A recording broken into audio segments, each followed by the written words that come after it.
আসসালামু আলাইকুম প্রিয় দর্শক, আশা করি আপনারা সবাই ভালো আছেন আল্লাহর রহমতে। এইমাত্র পাওয়া আবহাওয়া দপ্তর থেকে আজকে সবচেয়ে গুরুত্বপূর্ণ খবর উঠে আসছে নিম্নচাপ। রাত থেকে বইবে দমকা বাতাস, বাড়বে মেঘ বৃষ্টির প্রবণতা।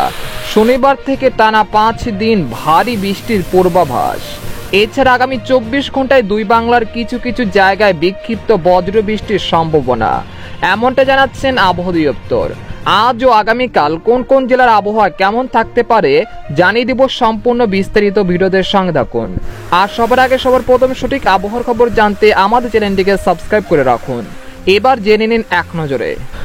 আবহাওয়ার পূর্বাভাসে বলা হয়েছে আজ রাত থেকে পরিবর্তন হতে পারে আবহাওয়া। শুক্রবার থেকে টানা 5 দিন দেশের বিভিন্ন অঞ্চলে বিক্ষিপ্ত আকারে বৃষ্টি বা বজ্রসহ বৃষ্টি হতে পারে। একই সঙ্গে রাত ও দিনের তাপমাত্রা সর্বোচ্চ 5 ডিগ্রি সেলসিয়াস পর্যন্ত কমে যেতে পারে বলে জানিয়েছেন বাংলাদেশের আবহাওয়া দপ্তর। এছাড়া গত 24 ঘন্টায় দেশের সর্বোচ্চ বৃষ্টিপাত রেকর্ড করা হয়েছে ঢাকায় 64 মিলিমিটার, আর সর্বোচ্চ তাপমাত্রা ছিল রাজশাহীতে 39.5 ডিগ্রি সেলসিয়াস। এদিকে আবহাওয়ার আরেক সতর্কবার্তায় বলা হয়েছে এখন থেকে পরবর্তী 24 ঘন্টায় খুলনা, বরিশাল ও চট্টগ্রাম বিভাগের অনেক জায়গায় বিক্ষিপ্ত আকারে বজ্রসহ ভারী ঝড় বৃষ্টি হতে পারে। সেই সাথে ঢাকা, রংপুর, ময়মনসিংহ ও সিলেট বিভাগের কিছু কিছু জায়গায় বিক্ষিপ্ত বৃষ্টি বা বজ্র বৃষ্টি হতে পারে। তবে নতুন সপ্তাহ অর্থাৎ শনি, রবি, সোম ও মঙ্গলবার টানা 5 দিন দেশের বিভিন্ন অঞ্চলে মাঝারি থেকে ভারী বৃষ্টি হতে পারে। এতে করে নিচু এলাকায় সাময়িক জলাবদ্ধতার সৃষ্টি হতে পারে। এদিকে বর্তমানে দেশের দক্ষিণ অঞ্চল অর্থাৎ খুলনা ও বরিশাল বিভাগ দিয়ে বৃষ্টিপাতের প্রবণতা বৃদ্ধি পেতে শুরু করেছে, যা সময়ের সাথে সাথে দেশের বিভিন্ন অঞ্চলে বিস্তৃত হতে পারে। এর আগের পূর্বাভাসে বলা হয়েছিল দেশের দিকে ধেয়ে আসছে একটি শক্তিশালী বৃষ্টিপাত, যার সম্ভবত সময় ছিল 28 জুন হতে জুলাই মাসের প্রথম সপ্তাহ পর্যন্ত। এই সময় দেশের সর্বোচ্চ বৃষ্টিপাত থাকতে পারে চট্টগ্রাম বিভাগে। এছাড়া সিলেট, বরিশাল, রংপুর ও ময়মনসিংহ বিভাগেও বেশ ভালো পরিমাণ বৃষ্টিপাতের সম্ভাবনা থাকছে।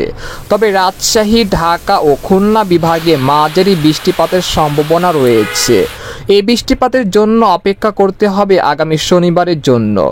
এদিকে বন্যার পূর্বাভাস, বর্তমানে বন্যা পরিস্থিতি স্বাভাবিক পর্যায়ে চলে আসছে। তবে জুলাই মাসের প্রথম সপ্তাহে দেশের উত্তরাঞ্চল অর্থাৎ সিলেট ও রংপুর বিভাগে আবারও বন্যা পরিস্থিতি তৈরি হতে পারে। অতিরিক্ত বৃষ্টিপাতের কারণে চট্টগ্রাম বিভাগে পাহাড়ি এলাকায় পাহাড় ধসের মতো ঘটনা ঘটতে পারে।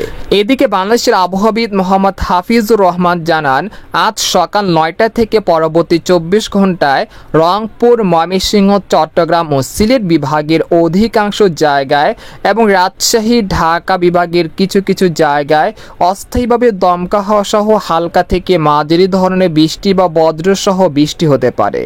সেই সাথে খুলনা ও বরিশাল বিভাগের কোথাও কোথাও মাঝারি ধরনের ভারী থেকে ভারী বর্ষণ হতে পারে।